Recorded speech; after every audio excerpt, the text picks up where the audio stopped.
نبی مکرم شفیع معظم جان دو عالم صلی اللہ علیہ وسلم کے والدین کریمین کے جہنمی نہ ہونے پر گفتگو ہوئی تھی، جس میں دلائل دیتے ہوئے میں نے حضرت سیدنا ابراہیم خلیل اللہ علیہ الصلاۃ والسلام اور حضرت سیدنا اسماعیل ذبیح اللہ علیہ الصلاۃ والسلام کی دعا کا بھی ذکر کیا تھا۔ ربنا وابعث فیہم رسولا منہم۔ یہاں ایک سوال پیدا ہوتا ہے کہ آپ کے پاس کیا ثبوت ہے کہ ابراہیم علیہ السلام کی یہ دعا قبول ہو چکی ہے کہ یا اللہ وہ شان والا رسول ہماری اولاد میں سے جو مسلم گروپ ہوگا انہی میں سے بھیجنا؟ اس کے دو جواب عرض کرتا ہوں۔ ایک تو یہ کہ اللہ تعالیٰ نے اس دعائے ابراہیم علیہ الصلاۃ والسلام کو حضرت ابراہیم علیہ السلام کی عظمت بیان کرتے ہوئے اس کا ذکر فرمایا ہے۔ تو عظمت تو تبھی بنتی ہے نا کہ اگر یہ دعا قبول ہو چکی ہو۔ دوسرا حدیث پاک میں بھی اس بات کا ثبوت موجود ہے۔ حضرت سیدنا عرباض بن ساریہ رضی اللہ عنہ آپ ارشاد فرماتے ہیں کہ میں نے نبی اکرم صلی اللہ علیہ وسلم کو یہ فرماتے ہوئے سنا کہ میں اللہ کا بندہ ہوں اور میں اس وقت بھی خاتم النبیین تھا اللہ کی بارگاہ میں جب میرے باپ حضرت آدم علیہ السلام کا خمیر تیار ہو رہا تھا۔ سرکار نے فرمایا میں تمہیں اپنے متعلق بتاتا ہوں کہ میں اپنے باپ ابراہیم علیہ السلام کی دعا،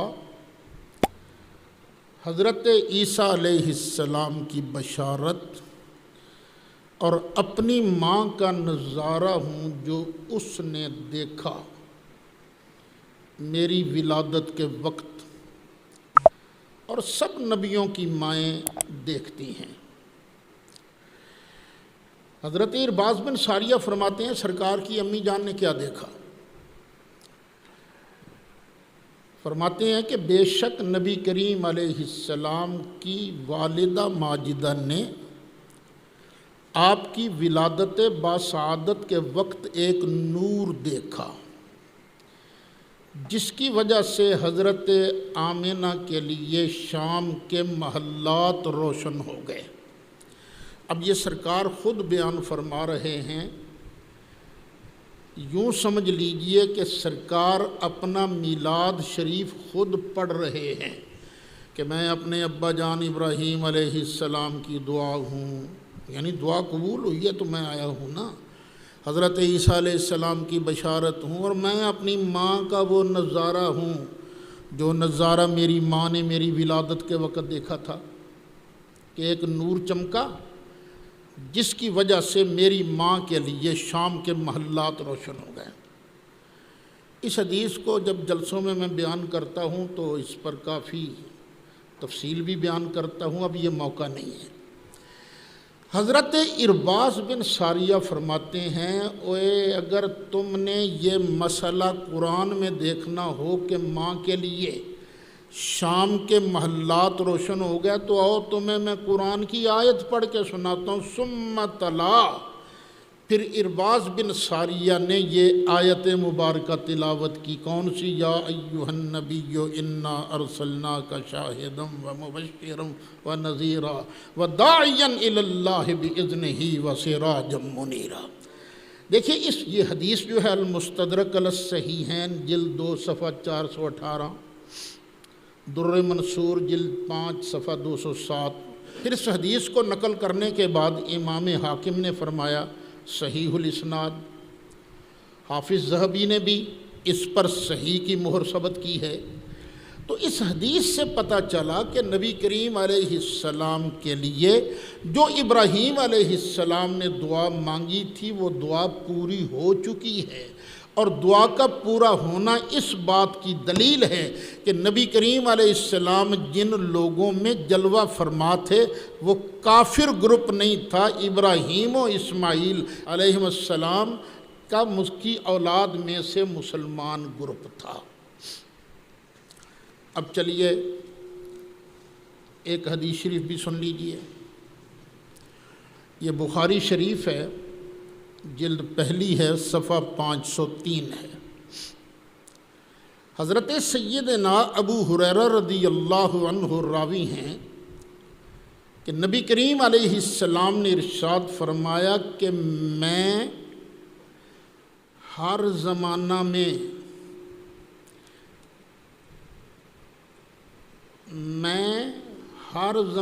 میں بنی آدم کے بہترین لوگوں میں مبعوث ہوا ہوں۔ میں ہر زمانہ میں بنی آدم کے بہترین لوگوں میں مبعوث ہوا ہوں۔ یعنی آدم علیہ السلام کی پشت میں جب سرکار جلوہ فرما تھے تو آدم علیہ السلام اپنے زمانے کے بہترین آدمی تھے۔ پھر نوح علیہ السلام کی پشت میں تشریف لائے تو نوح علیہ السلام اپنے زمانے کے بہترین لوگوں میں سے تھے۔ ابراہیم علیہ السلام کی پشت میں آئے، یوں ہی اپنے زمانے کے جو بہترین لوگ ہیں نا سرکار ان میں آئے۔ پھر جب نبی کریم علیہ السلام حضرت عبداللہ اور حضرت سیدہ آمنہ ان میں تشریف فرما ہوئے تو یہ بھی اپنے وقت کے بہترین لوگ تھے۔ اور بہتر کون ہوتا ہے؟ قرآن سے پوچھ لیتے ہیں، کیا مشرک بہتر ہوتا ہے؟ کیا کافر بہتر ہوتا ہے؟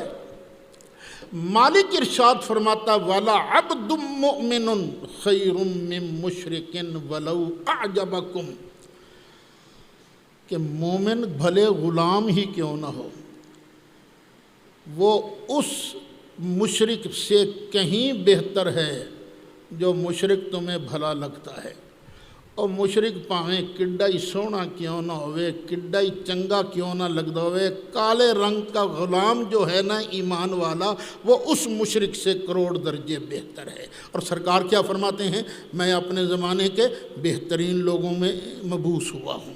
پتہ چلا سرکار کے والدین بحمدہ تعالی وہ جنتی ہیں، وہ جہنمی نہیں ہیں۔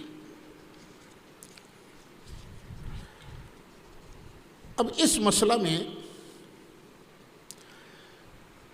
نجدی حضرات کے پاس ٹوٹل 2 دلیلیں ہیں۔ ٹوٹل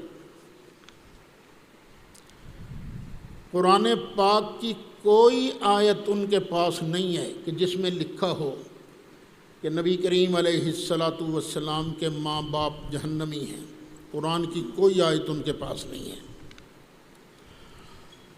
ہاں 2 حدیثیں پڑھتے ہیں۔ وہ کیا؟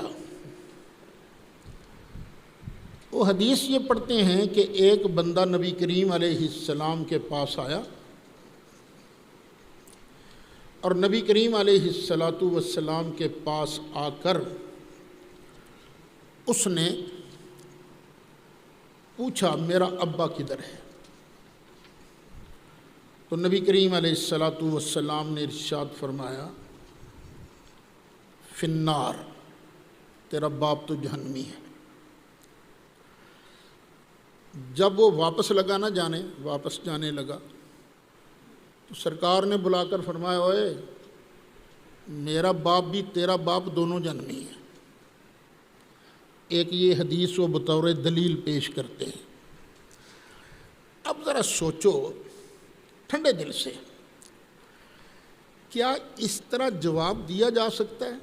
سوال تو یہ تھا میرا باپ کدھر ہے؟ تو نبی کریم علیہ السلام نے فرمایا جہنمی ہے. مشرک تھا، جہنمی. اب وہ جانے لگا، پھر سرکار نے بلا کے فرمایا اوئے میرا بھی ابا جہنمی ہوں. یہ کوئی بات ہے بننے والی؟ اور نہیں بھائی نہیں، یہ حدیث یوں نہیں ہے. امام جلال الدین سیوطی رحمۃ اللہ علیہ نے اس پر بڑی بحث فرمائی ہے. فرمایا دیکھو اوپر سے حدیث ایک آ رہی ہے، اس حدیث کو بیان کرتا ہے حماد بھی اور معمر بھی. حماد کا تو حافظہ بھی آخر میں خراب ہو گیا تھا، اور کئی مرتبہ یہ منکر حدیثیں بیان کر دیتا تھا. حماد کی جو روایت ہے نا اس کے اندر یہ الفاظ ہیں میرا اور تیرا باپ دونوں جہنمی ہیں، لیکن معمر جب اسی حدیث کو بیان کرتا ہے وہ تو یہ بیان نہیں کرتا. وہ تو یہ بیان کرتا ہے نبی کریم علیہ السلام نے فرمایا تھا جب تو کسی مشرک کی قبر کے پاس سے گزرے نا تو اسے جہنم کی بشارت دینا. یہ حدیث ہے، اور یہ ابن ماجہ کے اندر بھی موجود ہے، سلسلۃ الاحادیث الصحیحہ کے اندر بھی موجود ہے. البانی صاحب نے بھی اس کو، حدیث صرف اتنی تھی. اچھا بالفرض اگر اس حدیث کی سند میں کوئی خرابی نہ بھی ہو، پھر بھی ایک طرف اللہ کا قرآن ہے اور مد مقابل آ گئی حدیث. قرآن کیا کہہ رہا ہے؟ وَمَا كُنَّا مُعَذِّبِينَ حَتَّى نَبْعَثَ رَسُولًا. جب تک ہم کسی قوم میں رسول بھیج نہیں دیتے، جب تک ان کو ڈرا نہیں دیتے اللہ کے عذاب سے، اتنی دیر تک ہم عذاب دیتے بھی نہیں. اور یہ میں نے کل تفصیل سے بتایا تھا کہ سیدہ آمنہ کے پاس کس نبی کی دعوت آئی؟ سیدنا عبداللہ کے پاس کس نبی نے پیغام توحید دیا؟ کسی نے بھی نہیں. تو جب ان کو ڈرایا ہی نہیں گیا تو ان کو عذاب کیسا؟ تو چونکہ یہ حدیث اس آیت سے ٹکرا رہی ہے، اس لیے ہم اہل سنت و جماعت اس حدیث کو چھوڑ دیں گے اور قرآن پاک پر عمل کریں گے.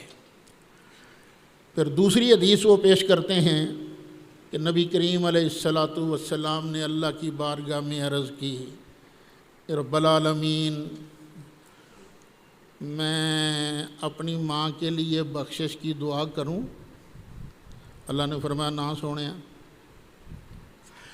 پھر عرض کیا رب العالمین کیا میں اپنی ماں کی قبر کی زیارت کو جا سکتا ہوں؟ فرمایا جا.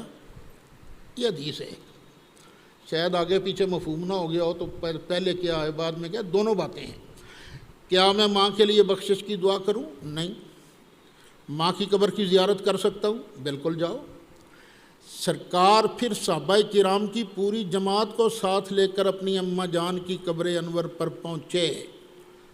جب ماں کی قبر کو دیکھا نا فبکا، سرکار خود بھی روئے. وَأَبْكَى مَا حَوْلَهُ، جتنے صحابہ تھے نا سارے کے سارے اماں جان کی شفقتیں دیکھ کر رونے لگے.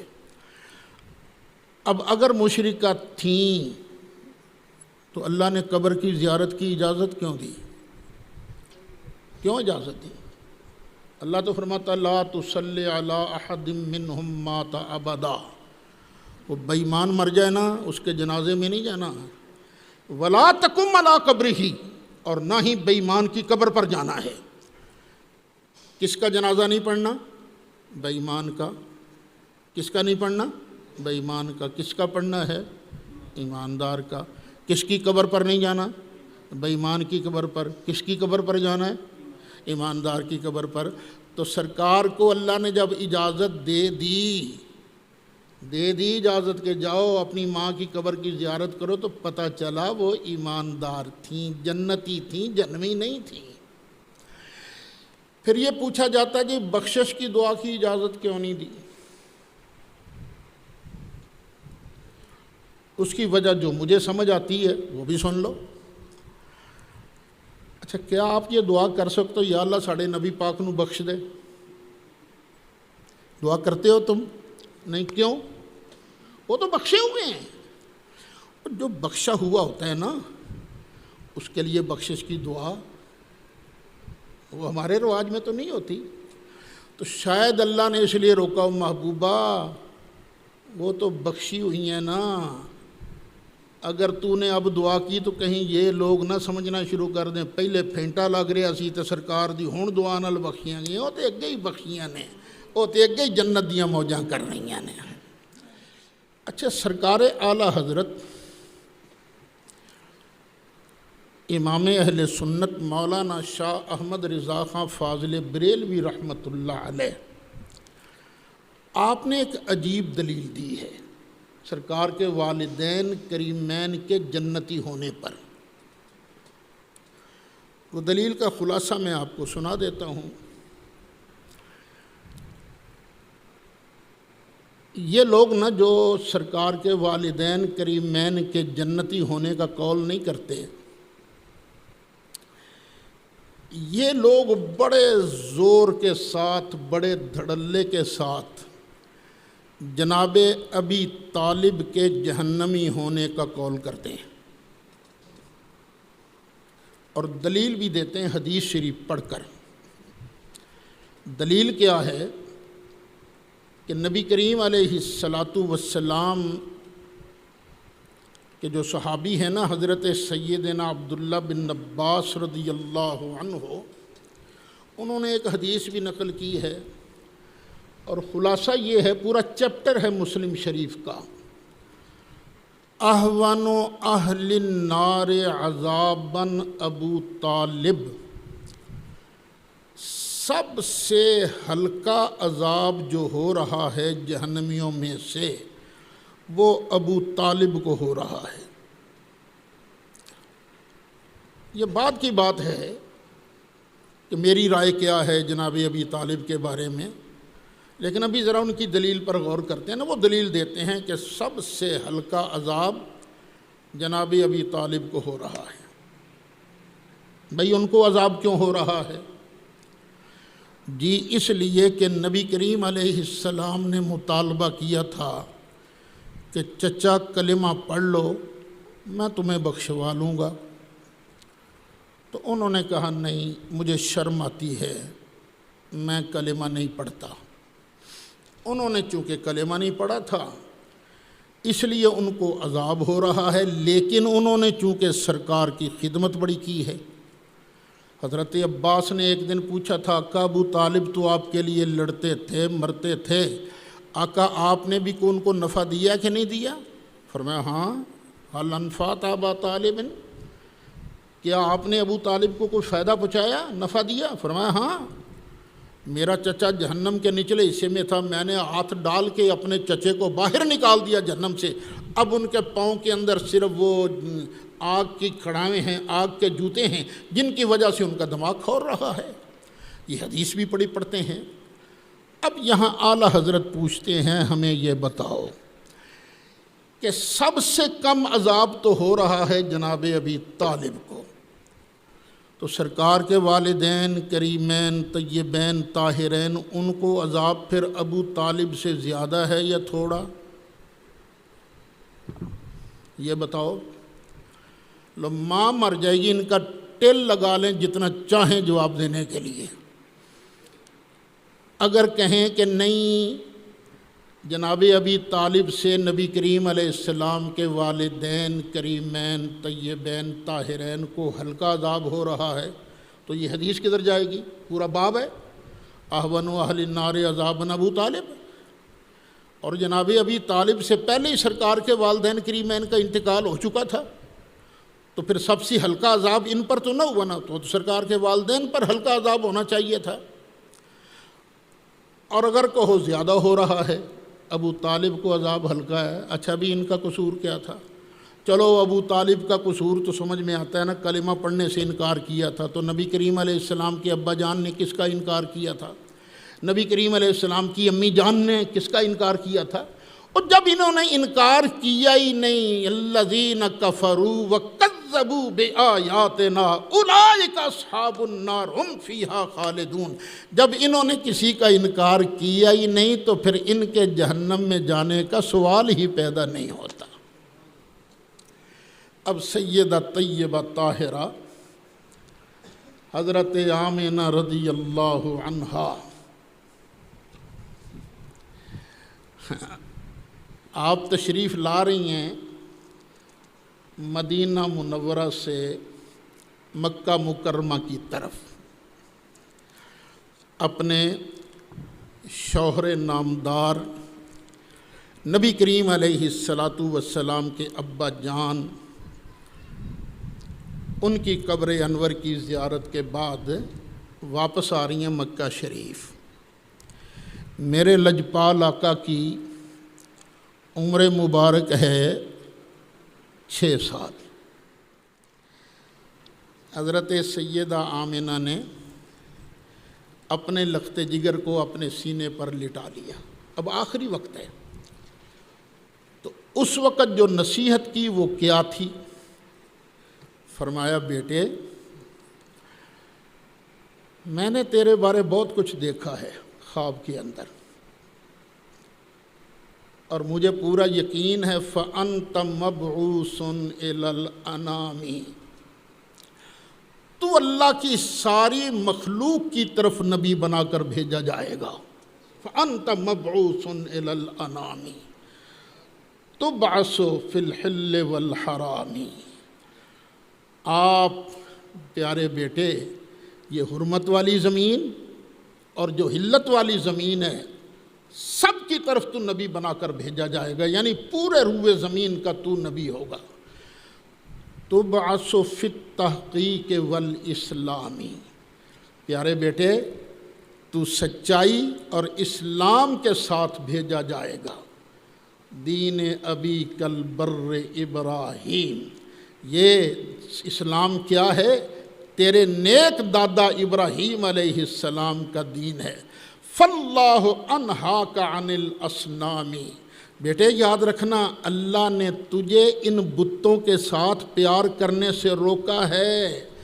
تو میری بات یاد رکھنا اللہ توالیہا مع الاقوام، اپنی قوم کے ساتھ مل کر کہیں ان بتوں کی تعظیم نہ کرنے لگ جانا.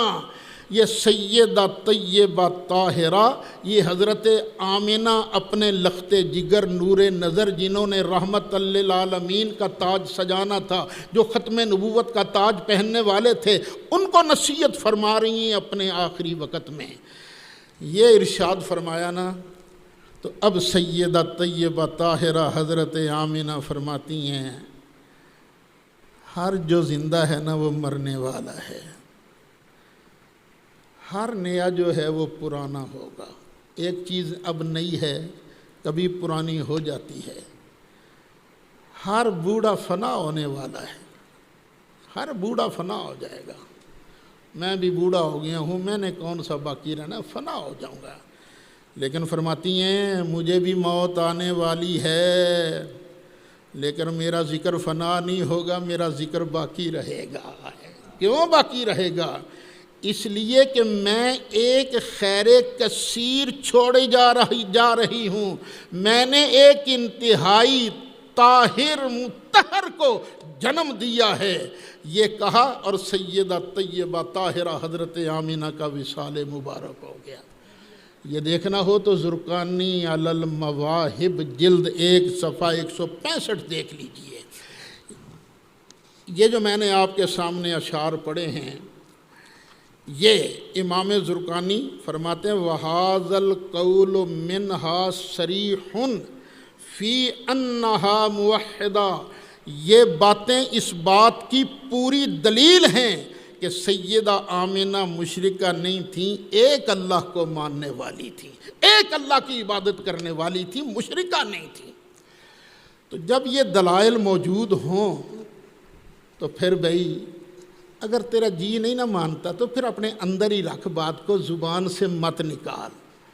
ہو سکتا اللہ کہے تیرے دل کا وسوسہ تھا، کیوں تو زبان کو گندی کرتا ہے؟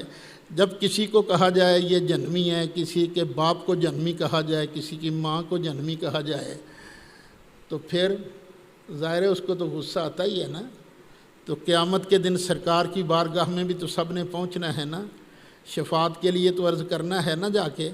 تو اگر سرکار نے کہہ دیا ہاں بھائی تو وہی تھا نا جو میرے ماں باپ کو جنمی جنمی کہتا تھا, تجھے کیا پڑی تھی, کیا ملتا تھا یہ بات کہنے سے. تو اس وقت کا حال سوچ لے, اس وقت تیرا کیا حال ہوگا. ہاں امام زرقانی نے, اب یہاں ایک سوال پیدا ہوتا ہے کہ امام زرقانی نے یہ بھی تو کہا ہے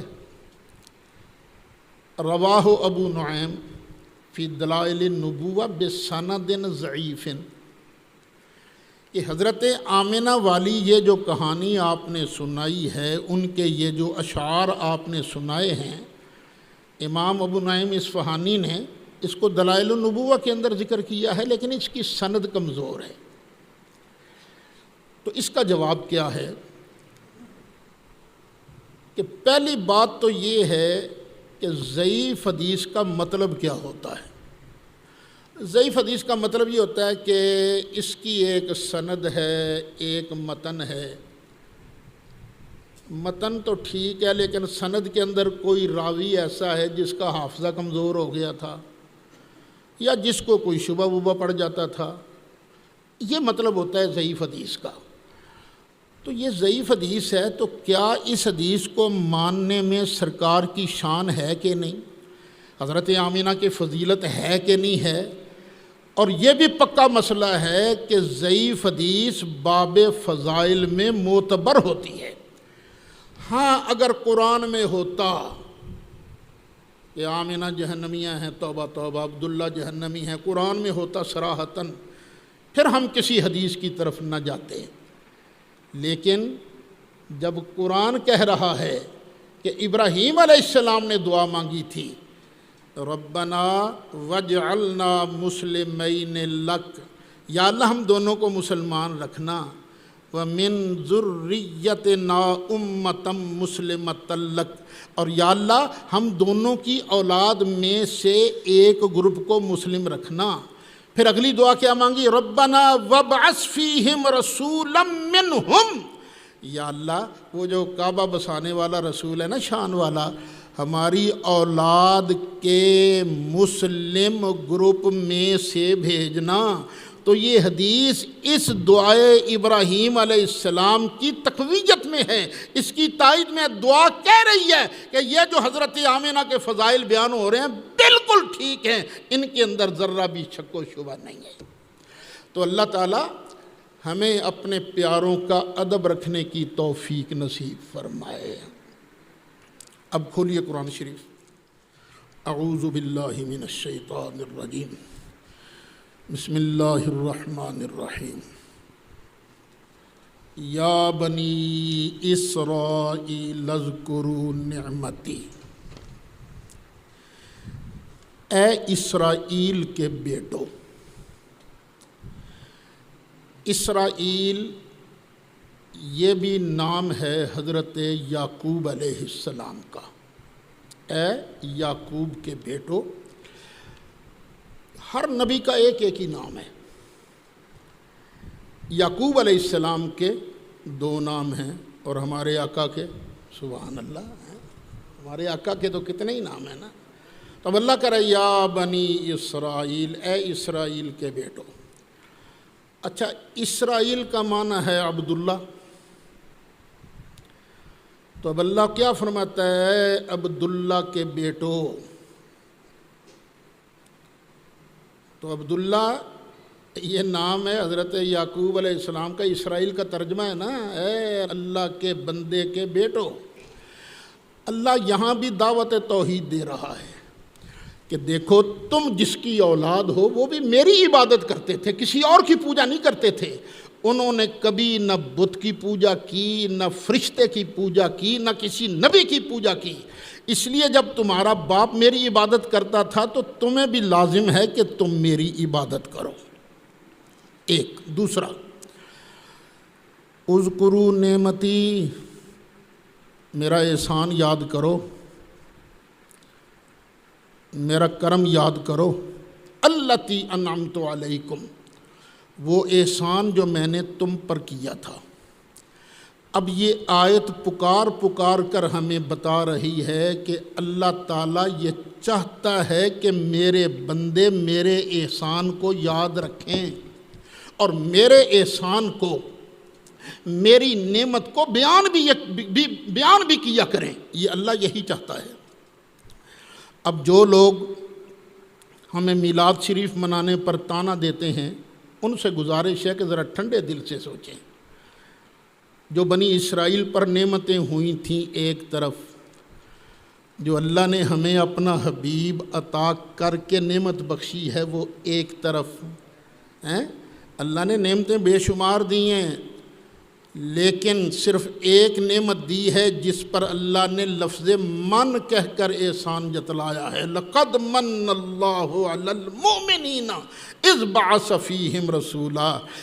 جب اللہ تعالیٰ بنی اسرائیل کے بارے چاہتا ہے کہ وہ میرے احسان یاد کریں، تو جب ہم اس کے سب سے بڑے احسان کا ذکر کریں گے، چرچا کریں گے، اس احسان کو بیان کرنے کے لیے محفلیں سجائیں گے، تو امید ہے اللہ تعالیٰ ہم سے بھی راضی ہوگا۔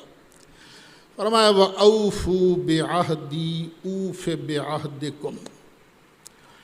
اے بنی اسرائیل، تم میرا وعدہ پورا کرو، میرا عہد جو میرے ساتھ کیا نا تم وہ پورا کرو۔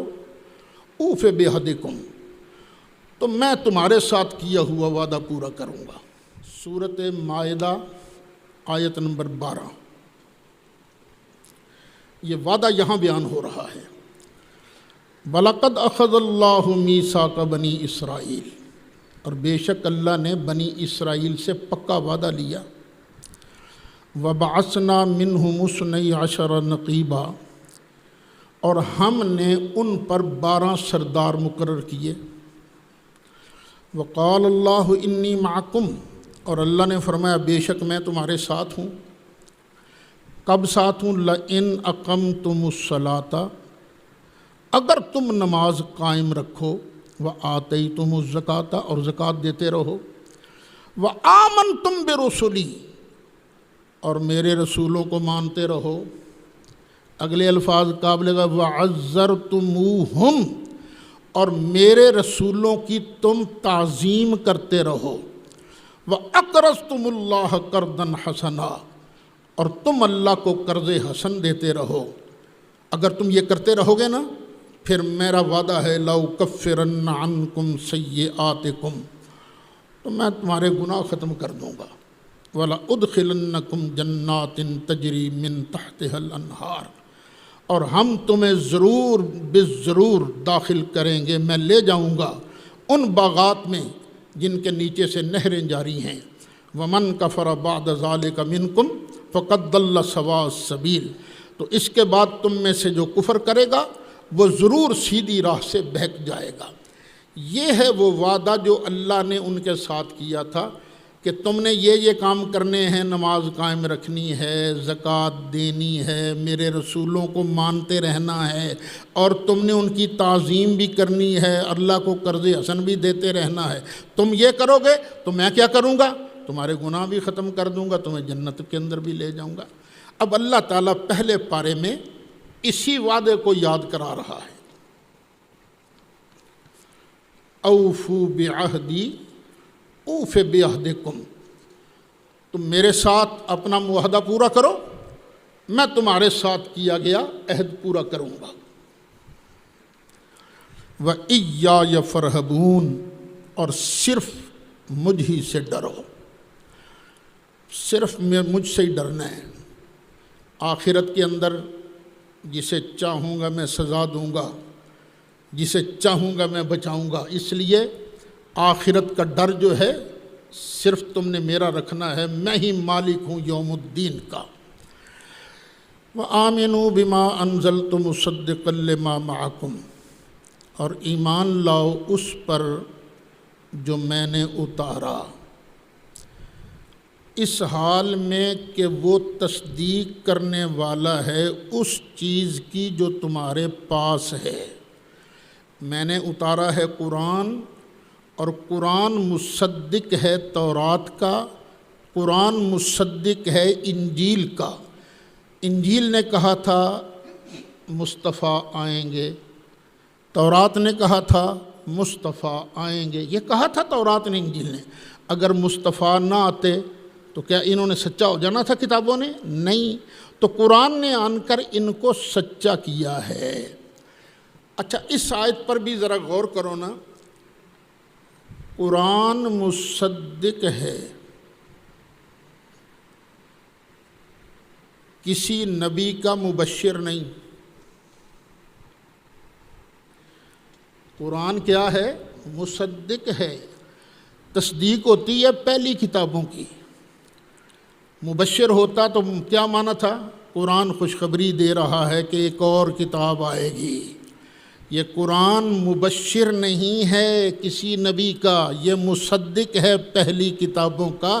تو یہ جملہ بھی میرے مصطفیٰ کی ختم نبوت کی دلیل ہے۔ پھر آگے فرمایا وَلَا تَكُونُوا أَوَّلَ كَافِرٍ بِهِ،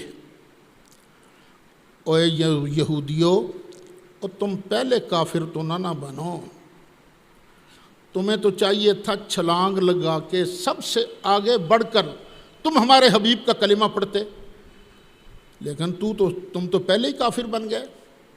اب یہاں ایک سوال پیدا ہوتا ہے، پہلے کافر تو مکے والے تھے، یہ تو بعد میں کافر بنے نا، پھر اللہ نے کیوں کہا وَلَا تَكُونُوا أَوَّلَ كَافِرٍ بِهِ؟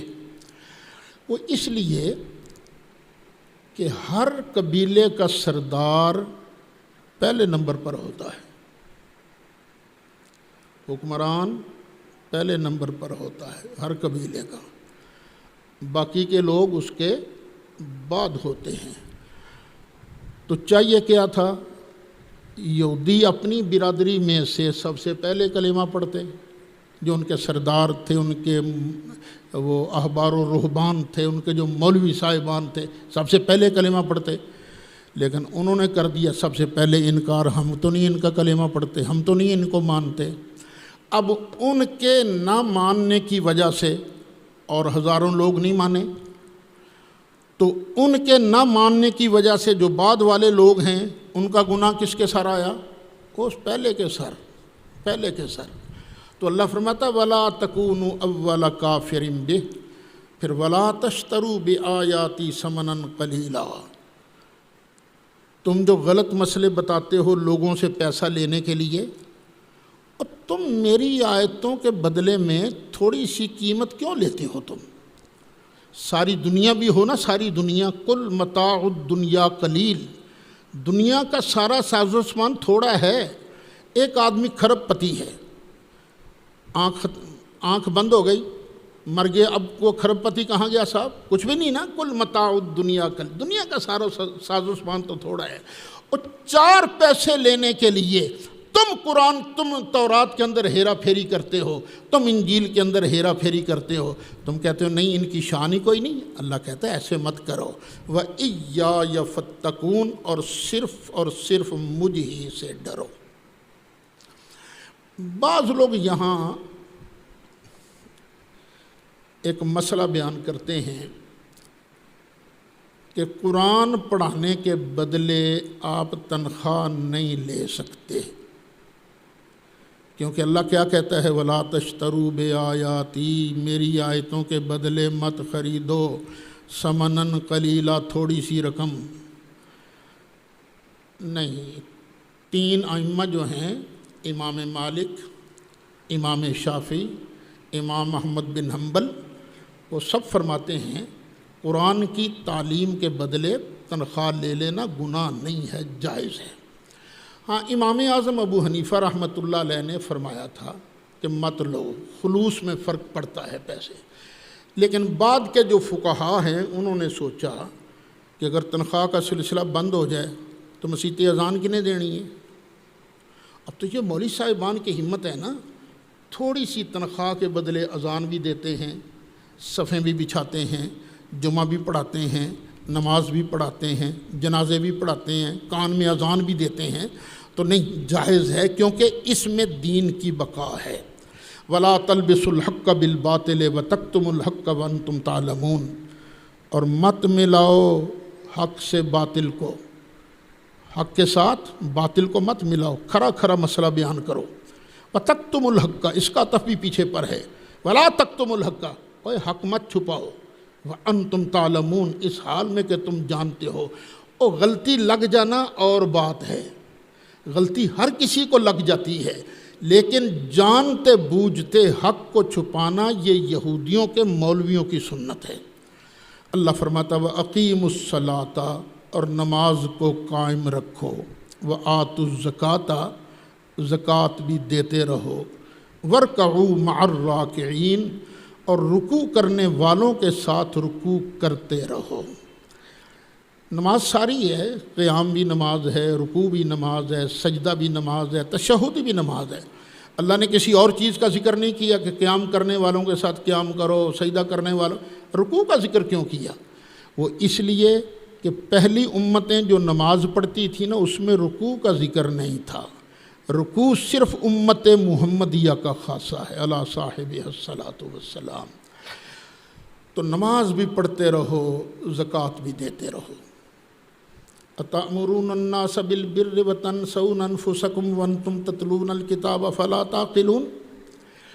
اچھا، یہ کبھی کبھی کہہ دیا کرتے تھے یہ محمد ہیں سچے، ہیں سچے، لوگوں کو کہہ دیا کرتے تھے نا، کبھی کبھی منہ سے نکل جاتا تھا۔ تو اب اللہ ارشاد فرماتا ہے أَتَأْمُرُونَ النَّاسَ بِالْبِرِّ، تم لوگوں کو نیکی کا حکم کرتے ہو، وَتَنْسَوْنَ أَنفُسَكُمْ، اور اپنے آپ کو بھول جاتے ہو۔ یہ کیا تماشا ہے؟ وَأَنْتُمْ تَتْلُونَ الْكِتَابَ، حالانکہ تم کتاب کی تلاوت بھی کرتے ہو۔ أَفَلَا تَعْقِلُونَ، کیا تمہیں عقل نہیں؟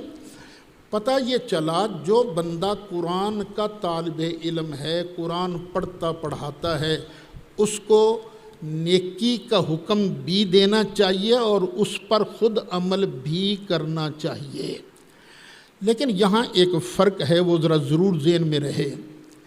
یہ مطلب نہیں ہے اس بات کا کہ جو بندہ خود نیکی نہیں کرتا وہ کسی کو کہے بھی نہ۔ بھی نماز کے لیے وہی کہے جو خود نماز پڑھتا ہو، جو نماز نہیں پڑھتا وہ نماز کے لیے کہہ ہی نہیں سکتا، یہ مطلب نہیں ہے۔ مطلب یہ ہے کہ جو نماز کا واعظ کرتا ہے اس کو نماز چھوڑنی نہیں چاہیے۔ کئی بزرگوں کا طریقہ دیکھا ہے، وہ لکھتے ہیں میں دیکھتا ہوں نا کہ میرے اندر یہ عیب ہے، میرے اندر یہ کمی ہے، تو میں پھر نا اسی کا واعظ کہنا شروع کر دیتا ہوں، اسی کا واعظ کہنا شروع کر دیتا ہوں۔ تو نتیجہ کیا نکلتا ہے؟ خود اپنے دل پر بھی اثر ہوتا ہے، جس کی وجہ سے وہ کمی میری دور ہو جاتی ہے۔ تو کوشش کرو جو کہو وہ کرو بھی۔ یہ مطلب نہیں ہے کہ جو تم نے نیکی کا کام کرنا نہیں وہ کسی کو سمجھاؤ بھی نہیں، سمجھانے کا اپنا فائدہ ہے، لیکن اگر صرف دنیا داری ہے، کوئی اور وجہ نہیں ہے، دنیا داری ہے، تو پھر اس کا پھینٹا بھی زیادہ ہوگا۔ وَاسْتَعِینُوا بِالصَّبْرِ وَالصَّلَاةِ، اللہ سے مدد مانگو، اللہ سے مدد مانگو، لیکن صبر کے وسیلے سے، صبر کے ذریعے، ہر حال میں صبر اختیار کرو۔ صبر، روزہ بھی تو صبر ہی ہے نا۔ رمضان شریف کو شہر الصبر کیا کہا گیا ہے نا، یہ صبر کا مہینہ ہے۔ روزہ بھی رکھو، تکلیف آ جائے برداشت کرو، صبر کرو، برداشت کرو۔ ایک صبر کے ذریعے اللہ سے مدد مانگو، دوسرا نماز کے ذریعے مصیبت آ جائے اللہ کی بارگاہ میں کھڑے ہو جاؤ۔ یہ گر ہے، قرآن گر بتا رہا ہے، تمہاری مصیبتیں ٹلنے کا گر بتا رہا ہے۔ خود نبی کریم علیہ الصلاۃ والسلام کو جب کوئی پریشانی لاحق ہوتی تھی اللہ کی بارگاہ میں کھڑے ہو جاتے تھے، لمبی لمبی نماز شروع کر دیتے تھے، سرکار نمازیں پڑھا کرتے تھے۔ تو یہ علاج ہے مشکلات کے حل کا۔ کتنی چیزیں اللہ نے بیان کی؟ صبر، نماز۔ اچھا، بندے کے اندر نا دو عیب ہوتے ہیں، ایک ہوتا ہے حب مال، مال کی محبت، اور ایک ہوتی ہے حب جاہ، ٹور کی محبت، میری ٹور بنے، میری شہرت بنے۔ بندے کی فطرت ہے، یہ دو محبتیں اس کے اندر ہوتی ہیں۔ اب ان دونوں محبتوں، ان دونوں عیبوں کو دور کرنے کا ذریعہ کیا ہے؟ صبر کرو، صبر کرو۔ دل کر رہا ہے کوئی چیز کھانے پینے کو، چلو صبر کرو۔ یہ صبر کرنے سے کس کی محبت کم ہوگی؟ مال کی۔ وہ آخرت کی محبت بڑھے گی نا، اللہ کی محبت بڑھے گی، وہ آخرت کی محبت۔ اور نماز کے اندر کیا ہوتی ہے؟ عاجزی، انکساری، خشوع، خضوع۔ تو یہ چیزیں حب جاہ کو کم کرتی ہیں۔ تو یہ بیماریوں کا علاج بھی اللہ بتا رہا ہے، وَاسْتَعِینُوا بِالصَّبْرِ وَالصَّلَاةِ۔ اور پھر سن لو، وَإِنَّهَا لَكَبِيرَةٌ إِلَّا عَلَى الْخَاشِعِينَ۔ یہ نماز جو ہے نا، یہ بڑی بھاری لگتی ہے، لیکن جن کے اندر خشوع ہوتا ہے نا، دل کے اندر خشوع، ان کے لیے بھاری نہیں ہے، وہ تو بڑی راحت محسوس کرتے ہیں نماز پڑھنے میں۔ وہ کون ہیں خاشعین؟ الذین یظنون انہم ملاقو ربہم، وہ لوگ جو یقین رکھتے ہیں۔ ظن کا معنی گمان بھی آتا ہے، یقین بھی، اور یہاں یقین کے معنی میں ہے۔ خاشعین وہ لوگ ہیں جنہیں یقین ہے کہ انہیں اپنے رب سے ملنا ہے، وَأَنَّهُمْ إِلَيْهِ رَاجِعُونَ، اور انہوں نے اللہ ہی کی طرف رجوع کرنا ہے۔ جس کو یہ یقین ہوتا ہے نا، آٹومیٹیکلی اس کے دل کے اندر خشوع کی دولت پیدا ہو جاتی ہے۔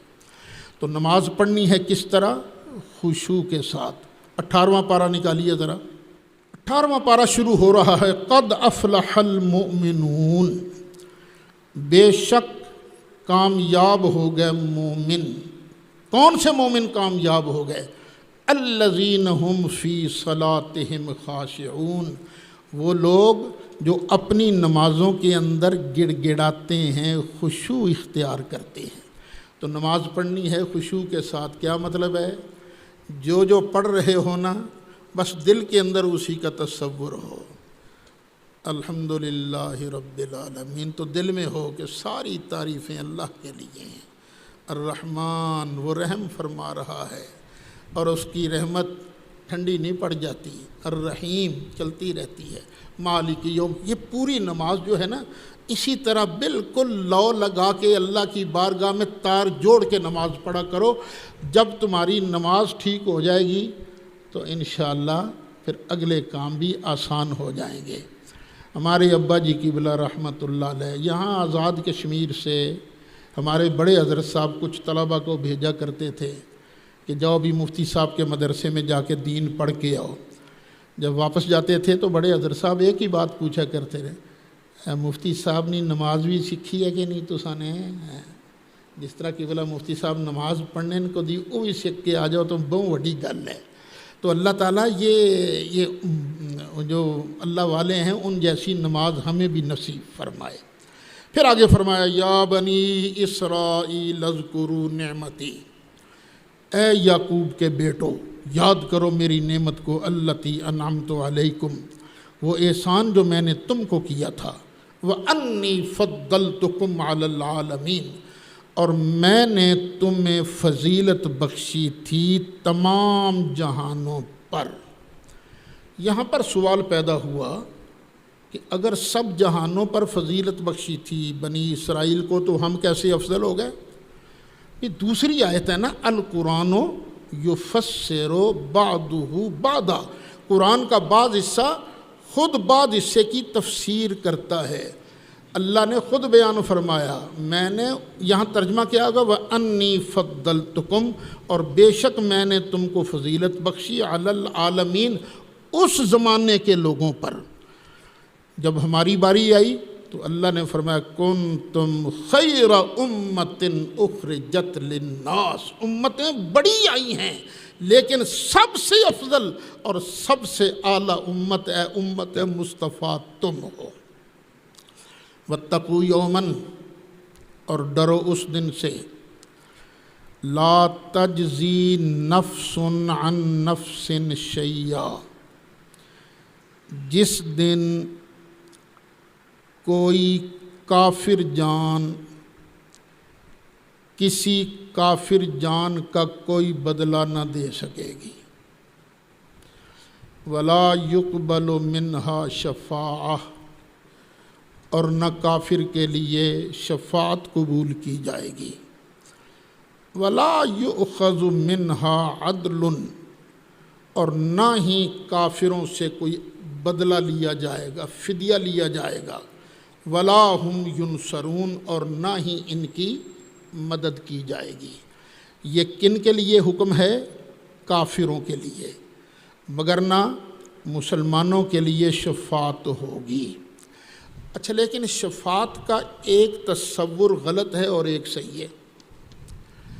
غلط شفاعت کا تصور یہ ہے کہ نبی کریم علیہ السلام اور انبیاء اور اولیاء اپنے زور کی وجہ سے اللہ سے بات منوا لیں گے، ہم کو جنت میں لے جائیں گے۔ یہ شفاعت کا غلط تصور ہے۔ کوئی اپنے زور کی وجہ سے اللہ سے کوئی بات نہیں منوا سکتا۔ اللہ پر کس کا زور چلتا ہے؟ شفاعت وہ کرے گا جس کو اللہ اذن دے گا۔ وہ آیت الکرسی ہے نا، نکالو آیت الکرسی، 3 پارہ۔ من ذا الذی یشفع عندہ الا باذنہ، کون ہے جو اللہ کی بارگاہ میں شفاعت کرے گا مگر اس کے اذن کے ساتھ؟ اللہ کا اذن ہوگا تو اللہ کے اذن کے ساتھ سرکار بھی شفاعت کریں گے، انبیاء بھی شفاعت کریں گے، اولیاء بھی شفاعت کریں گے۔ وَإِذْ نَجَّيْنَاكُمْ مِنْ آلِ فِرْعَوْنَ، اور یاد کرو جب ہم نے تم کو بچایا تھا من آل فرعون، فرعون کی آل سے۔ یسومونکم سوء العذاب، وہ مسلسل پہنچاتے تھے تم کو بڑا سخت عذاب۔ یذبحون ابناءکم، وہ تمہارے بیٹوں کو ذبح کر دیتے تھے۔ ویستحیون نساءکم، اور تمہاری لڑکیوں کو زندہ رکھتے تھے۔ وفی ذالکم بلاء من ربکم عظیم، اور اس میں تمہارے رب کی طرف سے بہت بڑی آزمائش تھی۔ بلا کے 2 معنی ہوتے ہیں، ایک آزمائش مصیبت اور ایک انعام۔ اللہ نے بچا کر تمہیں بہت بڑا انعام کیا، یا دوسرا معنی وہ جو ذبح کرتے تھے نا، یہ اللہ کی طرف سے تمہارے لیے بہت بڑی فتنہ تھا، یہ آزمائش تھی۔ فرعون نے دیکھا تھا خواب دیکھا، اس کا مطلب اس کے نجومیوں نے بتایا کہ یہ جو نوکروں کی ہے نا برادری، ان کے ہاں ایک لڑکا پیدا ہوگا جو تیرے تخت کا تختہ کر دے گا۔ اس نے کہا پھر اسی جمن ہی نہیں دینے۔ اب اس نے سپاہیوں کو مقرر کر دیا، اس کے سپاہی پھرتے رہتے تھے، جہاں لڑکا پیدا ہوتا اس کو قتل کر دیتے تھے، لڑکی پیدا ہوتی اس کو زندہ رکھتے تھے۔ پھر انہیں خیال آیا کہ اوہو اس طرح تو نوکر سارے ختم ہو جائیں گے، تمہارے پھر کام کاج کون کرے گا؟ پھر اس نے حکم دیا کہ 1 سال تک، 1 سال کے اندر جو پیدا ہو اس کو ذبح کر دو۔ جو دوسرا سال ہے نا، اس کے اندر پیدا ہونے والے لڑکوں کو زندہ رکھو، پھر دوسروں کو ذبح کرو۔ پھر ہر سال یہ ہوتا رہا۔ اللہ کی شان، جس سال بچے زندہ رکھے جاتے تھے اس سال جناب ہارون علیہ السلام پیدا ہوئے، اور جس سال بچوں کو ذبح کیا جاتا تھا اس سال میں جناب موسیٰ علیہ السلام پیدا ہوئے۔